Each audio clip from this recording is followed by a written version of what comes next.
Yeah, it's I'm live now. Okay, bro. Hare Krishna.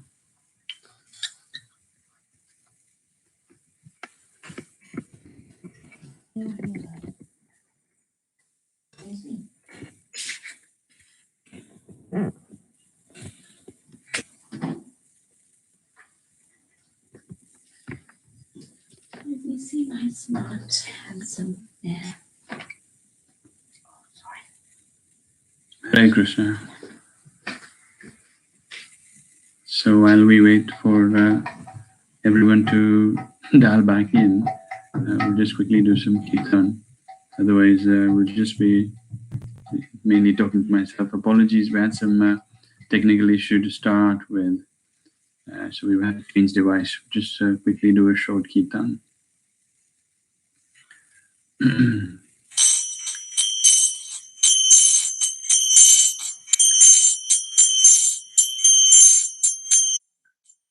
Jaya Madhava Kunja Vihari Gopijana Vallabha Girivara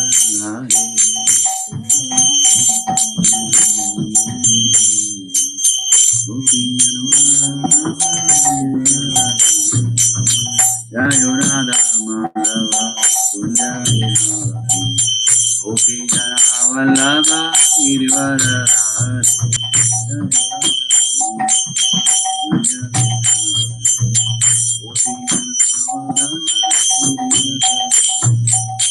Yashodanandanam Rajajanaranyam Yashodanandanam Rajajanaranyam Yamuna Tiravanachari Yamuna Tiravanachari Jaya Radha Madhava Kunya Vihari Gopi Janavallabha Girivara Jaya Radha Kunya Vihari Gopi Janavallabha Girivara Yashodanandanam Rajajanaranyam Yashodanandanam Rajajanaranyam Yamuna Tiravanachari Yamuna Tiravanachari Hare Krishna Krishna Hare Hare Hare Rama Hare Rama Rama Hare Hare Hare Krishna Hare Krishna Krishna Krishna Hare Hare Hare Rama Hare Rama Rama Rama Hare Hare Jai Prabhupada Jaya Prabhupada Jaya Prabhupada Jaya Prabhupada Prabhupada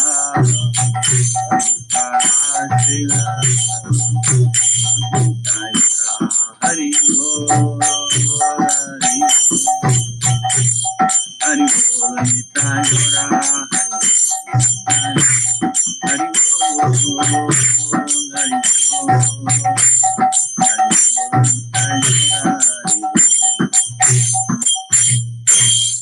Shri Radha Madhav ki jai, Shri Gauranitai ki jai, Shri Prabhupada ki jai, Gaur Premanande.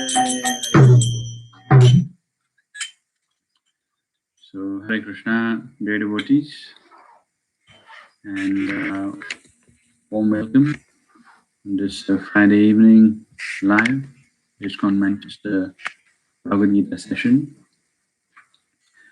Apologies for the delay in start. We had some technical issues, hence we started a little late. Thank you for the devotees who've stayed on, and hopefully we can have a little session today. So to start with, please accept our prayers and best wishes for your well-being and safety. We hope you all are okay and your families and friends are all keeping well. These are very interesting times we're living in, and we hope that your families and your friends are not directly impacted. If they are, then our prayers are with you for their well-being.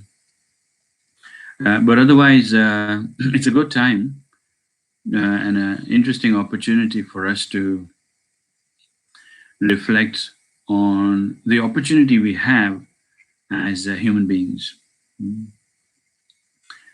And with the additional time at hand, which most of us seem to have in this interesting time, it's nice to take a step back from your normal busy schedule and dig into not just your attics and wardrobes and ladders, but also in your bookstores, bookshelves, where you may have collected a lot of books, hopefully some written by Srila Prabhupada.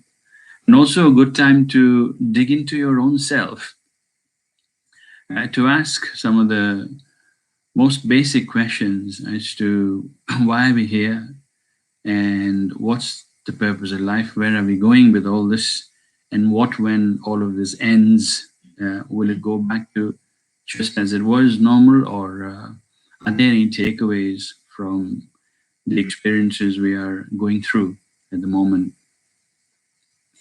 So I was, as is the case with most of us, we're having several discussions with our friends and families, and just yesterday I was asked a question as to why is it so difficult to reconcile with the loss of a friend or a family or a loved one, when we know for sure that all of us have to go today or tomorrow. And it is also a question that Yudhishthira Maharaj answered to the Yaksha, when they were in exile. We all know the story as to what's the most interesting thing. And Yudhishthira Maharaj answered that everybody thinks that people may come and go, but I'll be here to stay. So the answer to that question is, why is it difficult for us to reconcile? Why do we think that we're here to stay and our family members and friends will just always be with us? The answer to that question is that the nature of the spirit soul, or the jivas who we are, is eternal. We as living beings, not as the externals, but as spirit souls, are eternal in nature. We have no beginning, no end. We're unborn. It's beautifully explained in the Bhagavad Gita, 2nd chapter, 20th verse. Krishna says, "Na jayate mriyate va kadachin, nayam bhutva bhavitavana bhuya, jo nityam shashvato yam purano, nahanyate hanyamane sharire." The 2nd chapter is full of instructions and information about what is the constitutional position of the soul, the living being, who we really are, and how we're different from this external covering that we have retained in this lifetime. So, najayate mriyate va kadachin, na hanyate hanyamane sharire. When the body's finished, the soul, which is our real identity, doesn't finish us and we carry on. So it's the nature of the living being to think of ourselves as eternal, and therefore we continue to be under the impression that we will last forever. But the problem is that we fail to, or rather, we end up misidentifying ourselves with the external bodies. And over a period of time, the assets, so-called assets that we acquire in terms of house, wealth, family, relatives, etc., become the cause of our attachments. And these attachments, some of them strong and some of them not so, make it very, very difficult for us to exit this body when the term is over. And that's why it's a very painful experience for not just someone who is leaving the body without proper knowledge, but also for their family members who somehow or the other do not manage to come to this understanding that we are not the body, we're the spirit soul. And having said that, our heart goes out to all those people who've lost their lives, and therefore the opportunity to be able to do something worthwhile in terms of getting closer to the Lord or the Creator. We refer to as Krishna. Hopefully, some of them have done enough to be given another opportunity. But yes, sad times for a lot of people who've unfortunately either lost their lives or have lost a friend or a family member. Statistics tell us that we are just behind the United States at the moment in terms of the number of lives we've lost to the current COVID pandemic that's ongoing and is expected to last for some more time. Our hearts also go out to all those people who are, including some of our very close devotees and friends who are in the front line and fighting this war against this natural calamity which all of us are going through. So having said that, it's more imperative for us to really take time and understand how we're really situated, not just as individual living beings, but also in relation to that supreme being, and therefore in relation to everybody else. That is the real purpose of this human birth that we've been given. And the second chapter is full of the understanding. The most famous verse is Dahinusminya tade komaram yavanam jara tata dehantara prapta dhiras tatra namuyate. As a living being continues to pass from boyhood to youth to adult, likewise the soul simply moves from one body to the other. These are very profound understandings and very, very difficult to remember and implement when we ourselves go through most difficult experiences like losing someone close.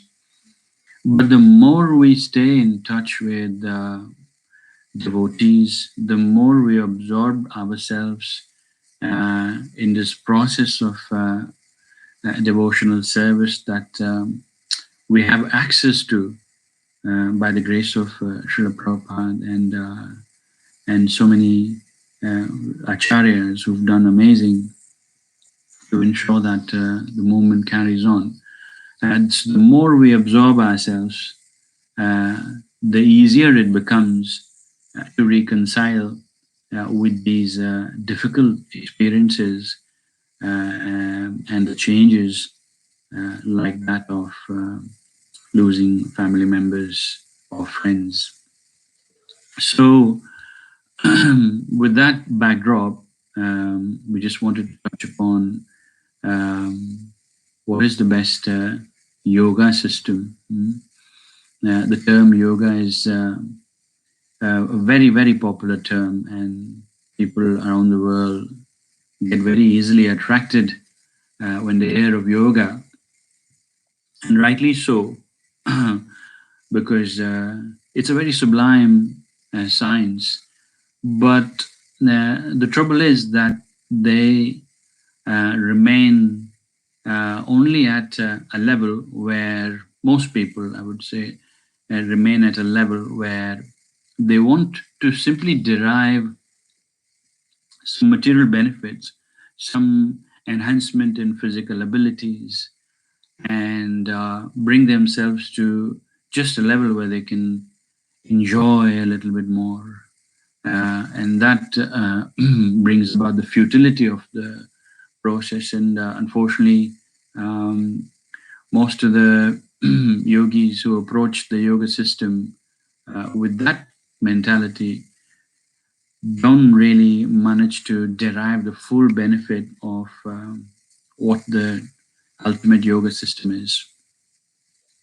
So in the Bhagavad Gita, Krishna has described various forms of yoga: karma yoga, dhyana yoga. He talks about buddhi yoga in the first 6 chapters. In the 6th chapter, he starts by detailing a lot about Sankhya Yoga, the empirical system of understanding. But Arjuna, who's Krishna's dear friend and a very advanced devotee as well, he admits that it is not easy to follow all the various regulations of a normal yoga process, to concentrate your mind, keep it still, find a secluded location, point your gaze towards your nose and have a certain environment and do all sorts of asanas. So Arjuna admits that it's not an easy process to apply. And therefore he requests to explain further. And the first to 6th chapter are just a preface. Krishna is talking about different types of yogas. And just at the end of the 6th chapter, Krishna makes an introduction to Bhakti Yoga. So chapters 7 to 11, or the middle section, the main essence of the Gita, talks about devotional service or Bhakti Yoga and how to develop it as well, and the benefits, etc. But at the end of 6th chapter, Krishna makes an introduction and he quotes this verse, which we're going to go into a little bit today. Is 6.47, 47 verses in the last 6th chapter. Yoginam api sarvesham madgyate antaratma shraddhavan bhajate yo mam same yukta tamomata. So we'll just quickly bring up the translation of the verse.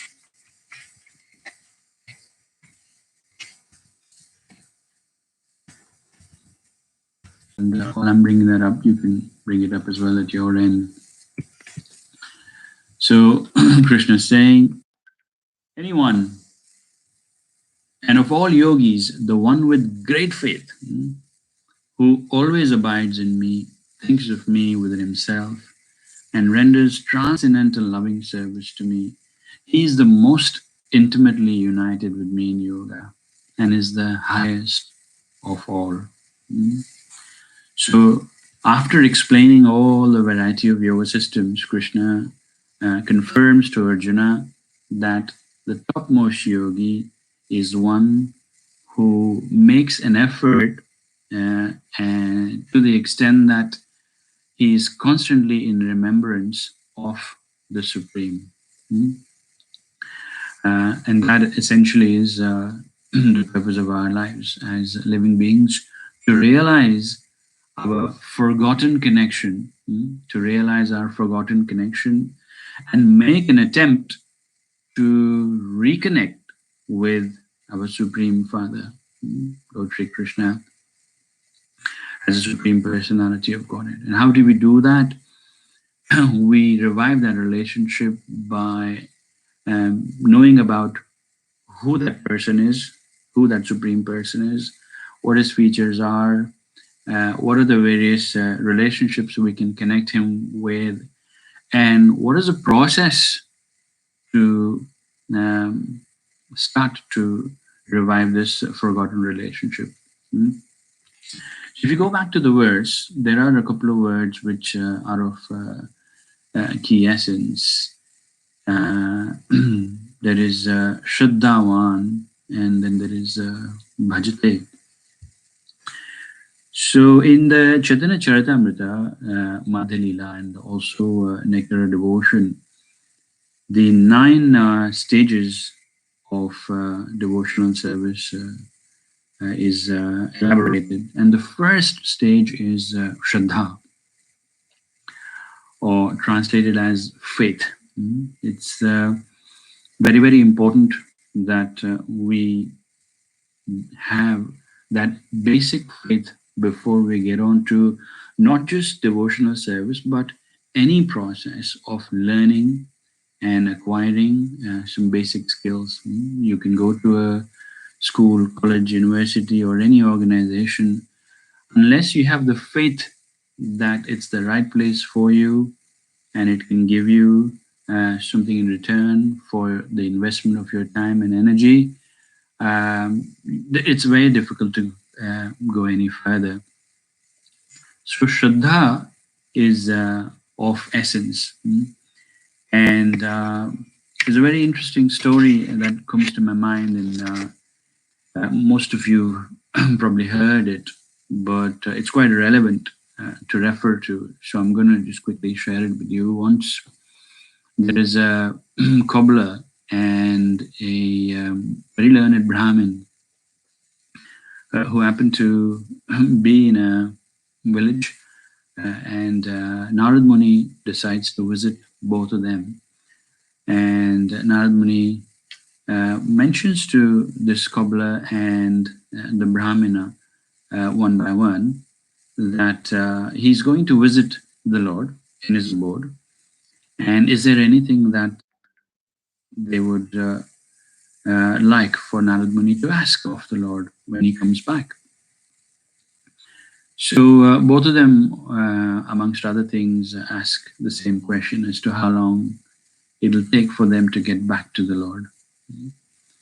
So Narad Muni says, okay, and he carries on.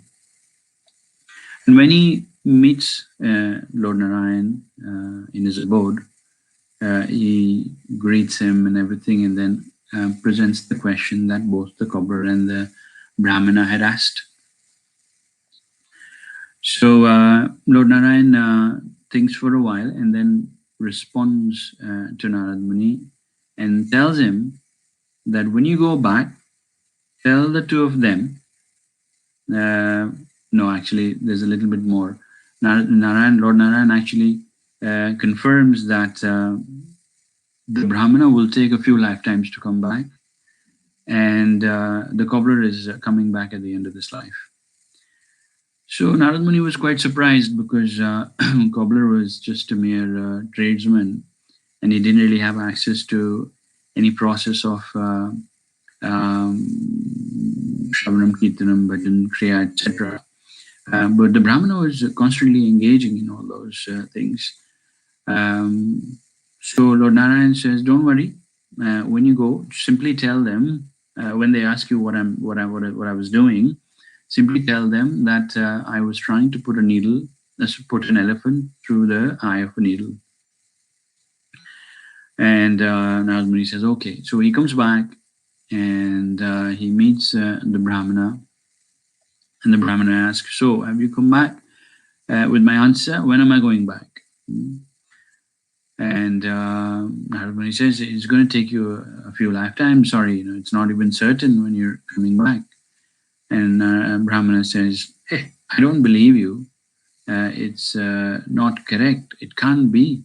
Because he was quite confident in the ritualistic process that he was engaged in, that his path to go back to Godhead was very near. So Brahmana obviously rejects Narad Muni's response and questions Narad Muni instead as to what is the proof that you actually visited the Lord. Tell me what the Lord was actually doing. And he explains, as advised, that the Lord was trying to put an elephant through the eye of a needle.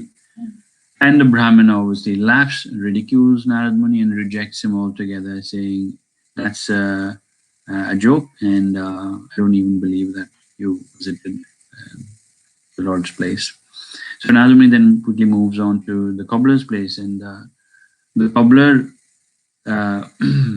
when given the same response, readily accepted that yes, and at the same time he started feeling very sorry and sad that the Lord is having to struggle to do such a job, but completely was convinced that yes, the Lord must be doing something like that.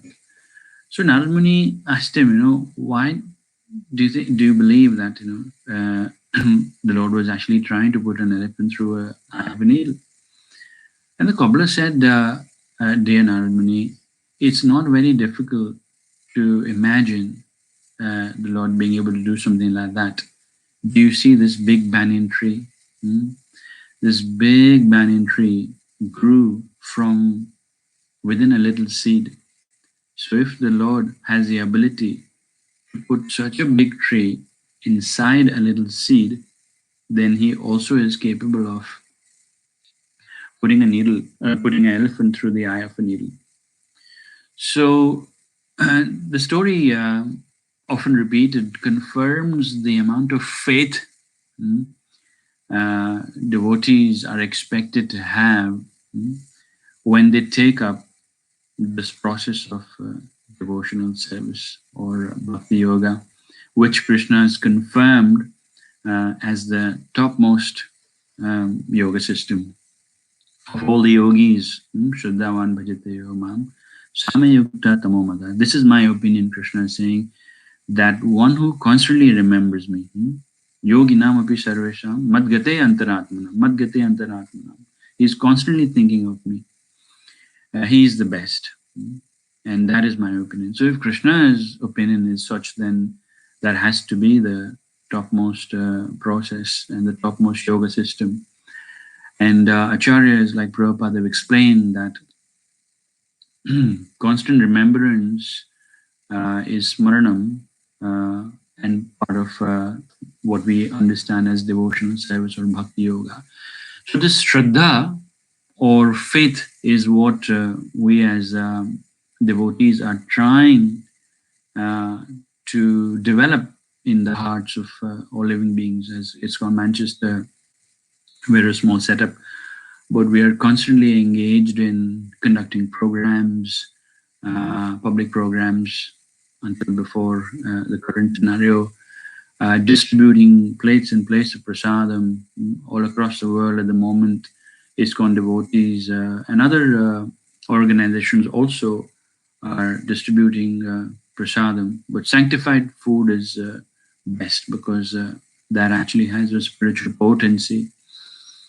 We're holding Sankirtan programs, we're holding public festivals simply to encourage everyone to develop this little faith and start the process of devotional service or bhakti yoga.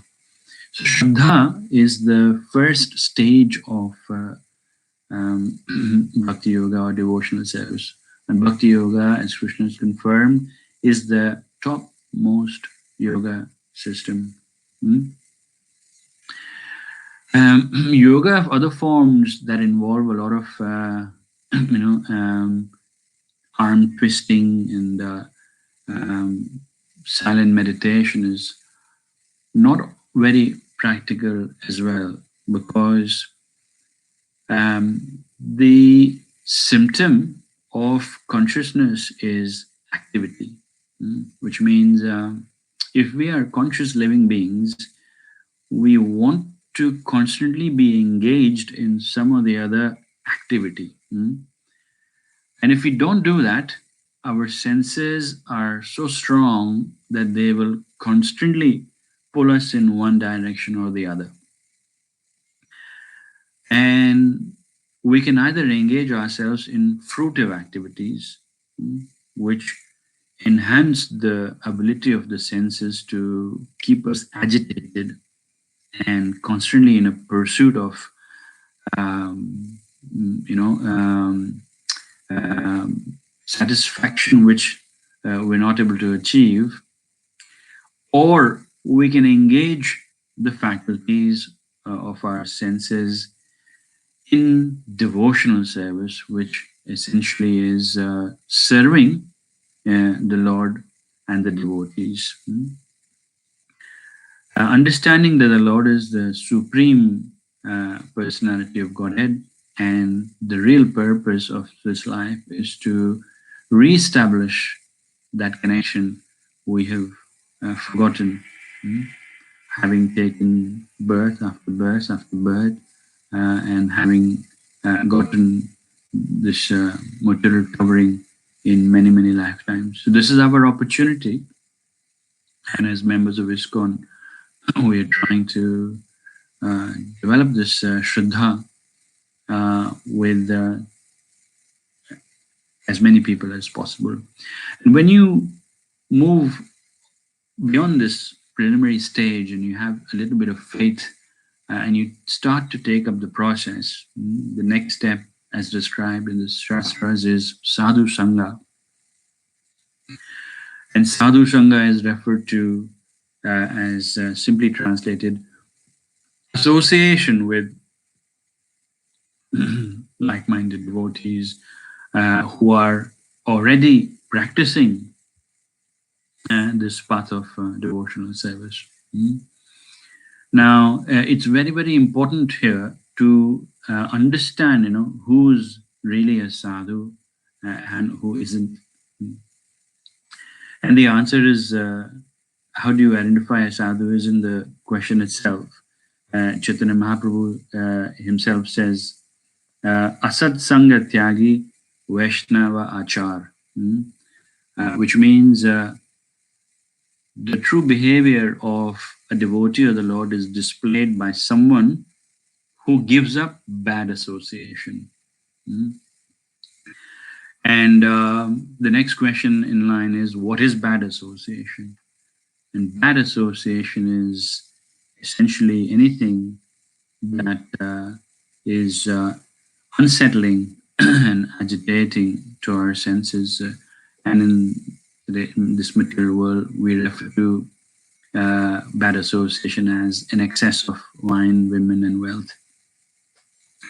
So anybody who stays away from this and is practicing some level of bhakti or devotional service is classed as a sadhu, and that is the next stage for us to get to sadhu sangha.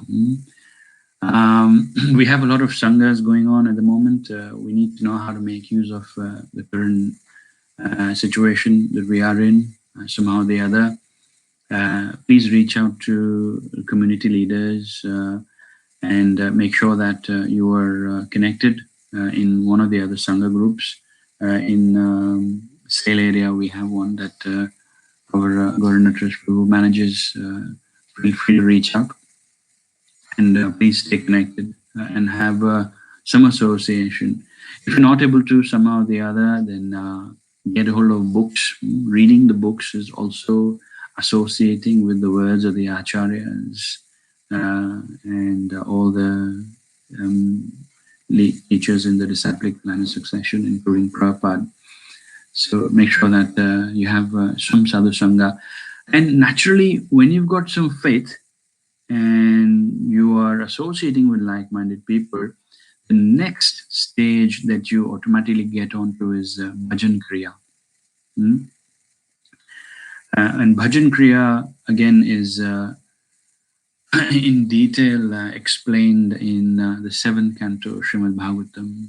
Prahlad Maharaj is explaining the 9 processes of devotional service, which all get clubbed together as Bhajan Kriya, and not necessarily in the right order, I might say, but it's Shravanam, Kirtanam, Vishnu Smaranam, Vandanam, Archanam, Padasevanam, Dasyam, Sakyam, Atma Nivedanam.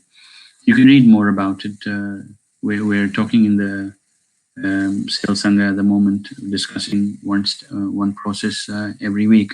So you're welcome to join. So Bhajan Kriya is the next stage. And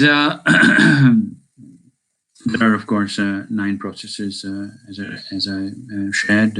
More details in the 7th canto. 7th canto Bhagavatam is especially relevant to read nowadays. This is the month of May, and Narsingh Chaturdasi, the appearance of Lord Nrsingadev, is just around the corner. Next week, we'll be conducting a special session online. I think it's already announced. Radha Mohan Prabhu will be speaking on the glories of Lord Nrsingadev, and where Nrsingadev has spoken as incarnation of Lord himself.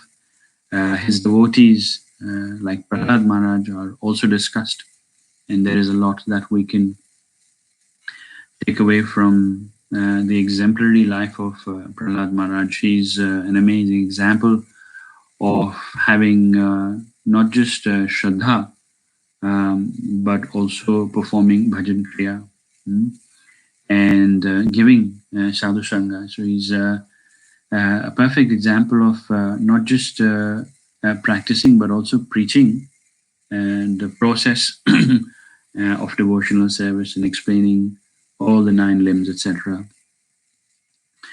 So there's only as much time today to just pick up on these first few steps.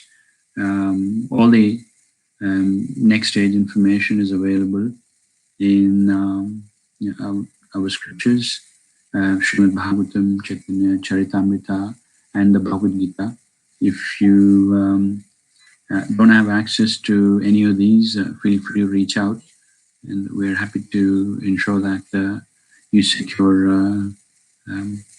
a set for yourself. Srimad Bhagavatam at the moment is available in a few regional languages as well: Gujarati, Telugu, Tamil, Hindi, and English also. So feel free to reach out if you don't have a set for yourself. There's only so much that we wanted to cover, and I think that the takeaway for today's session would be please use this time and opportunity to realize the true purpose of life, which is to recognize our original self as Jivatmas in relation to the Supreme or Paramatma. And when we recognize that, we start to do something about reviving that relationship.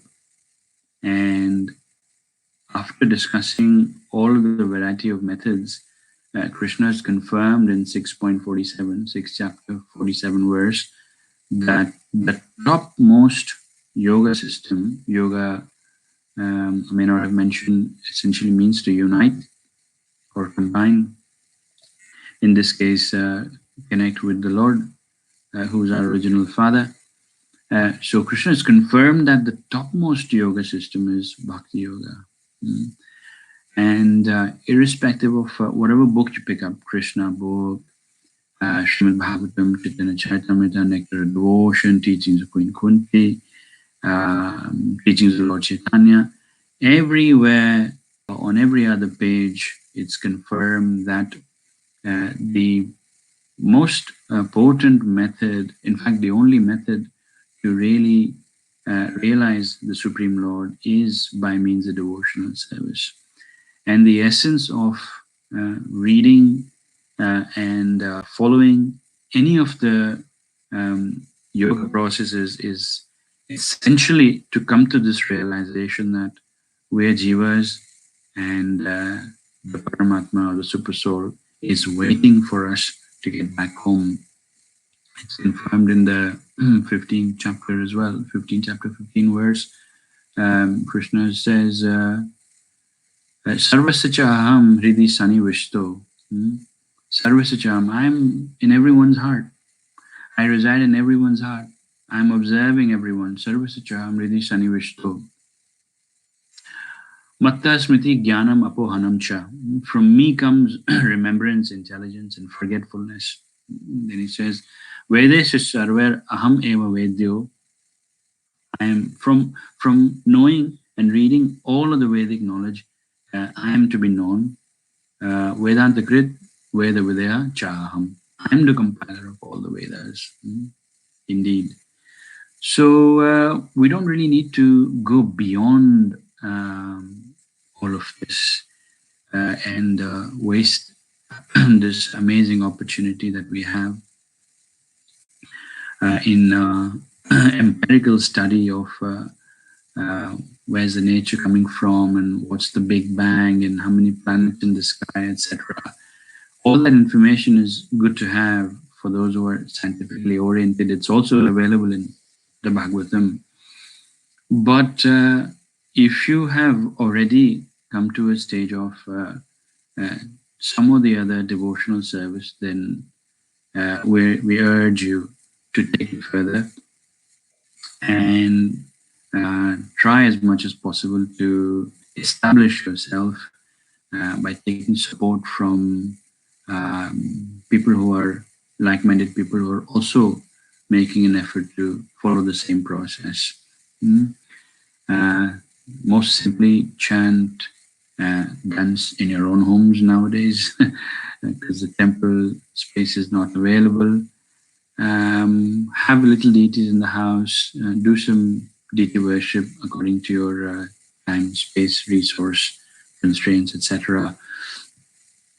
And work as much as possible on reviving that forgotten relationship. The benefits are manifold. Again, in the Bhagavad Gita and other scriptures, it's confirmed in a few places that there are multiple benefits of taking up to the process of devotional service, whether you are doing simply Shravanam or simply Kirtanam or simply Vandanam or simply Padasevanam. Any of those limbs can help you derive the multifold benefits. I'd like to close by quoting this verse that I quoted in my previous session as well. I quite like it. Confirms, there are actually two. The 9th chapter, the starting verse, Raja Vidya Rajaguyam, ends with Susukham Kartum Avyayam, confirms that whoever engages in devotional service, it's performed joyfully, Susukham Kartum Avyayam. This other one from Ram Rakshas Sotra, which is a compilation of 37 verses in glorification of Lord Ram, composed by Lord Shiva, but penned down by Valmiki Muni, is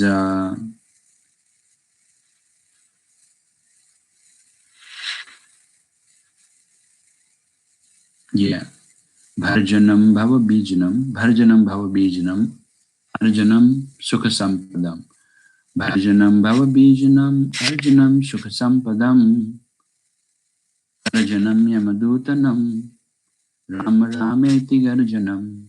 Means Bharjanam means it. When you perform devotional service, it fries the seed of material existence, which means you stop to accumulate the balance of good and bad credit. Starts to get nullified, and you get closer to getting back to the Lord. Arjanam Sukha Sampadam, it brings all happiness and auspiciousness. And Tarjanam Yamadutanam means it helps drive away the Yamadutas when it's time. And Rama Rameti Garjanam. And what is that process? Garjanam means very loudly. do what? Rama Rameti. Rama Rameti means the chanting of the names of the Lord Ram and his pastimes. So this process, beautiful process of devotional service, explained in so many places, confirmed by Bhagavad Gita, is to be understood as the topmost means for upliftment of human beings, to bring to a realization that we are part and parcels of the Lord. And the primary purpose, apart from acquiring a lot of material knowledge for whatever purposes, the primary purpose is to reawaken our lost, forgotten consciousness and make an attempt to connect with the Supreme. And there are 5 rasas, we all know, but yes, this is the topmost system, and you can, based on your time, place, and circumstance, be situated as to how you're situated, take up to this process anyhow. You can just do simple deity worship. I remember of a instance which Prabhupada mentions when he was living in Radha Damodar temple in Vrindavan. Every morning, an old lady used to come and offer fresh river water to the deity of Lord Krishna, Radha Damodar. And that simple act, Prabhupada mentions, was done with such amount of sincerity that she was guaranteed, as for Prabhupada, to go back to Godhead. So any little simple act, it doesn't need to be elaborate deity worship or elaborate holding of yagya and sankirtan, etc. Whatever is within your means, if you do with sincerity, the Lord accepts. And the input is really your sincerity, and the results are in proportion to the intensity of your sincerity, more than the means used to achieve that. That's the takeaway. So with that, I'd like to close the session today. We've gone slightly over time. Apologies. We started a little bit late as well. I hope it all made sense. Thank you for all of those who took time out to log in and hear. I'm just going to stay on for another minute or so to see if anybody has any questions. And in the meantime, I'll just quickly refer through my notes to see if I've missed anything that I wanted to share.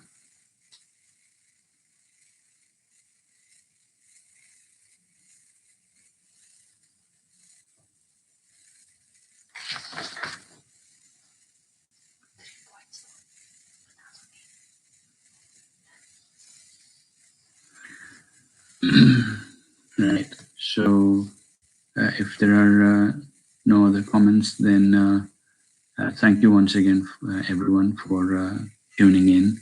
And just to keep us together and keep us going, we will link up again on Sunday, as usual, and other notifications are coming to you on your WhatsApp or email or SMS. Please stay tuned. Stay safe and look after not just yourself, your friends, family, and please make use of this time and opportunity as best as possible. Hare Krishna. Thank you so much.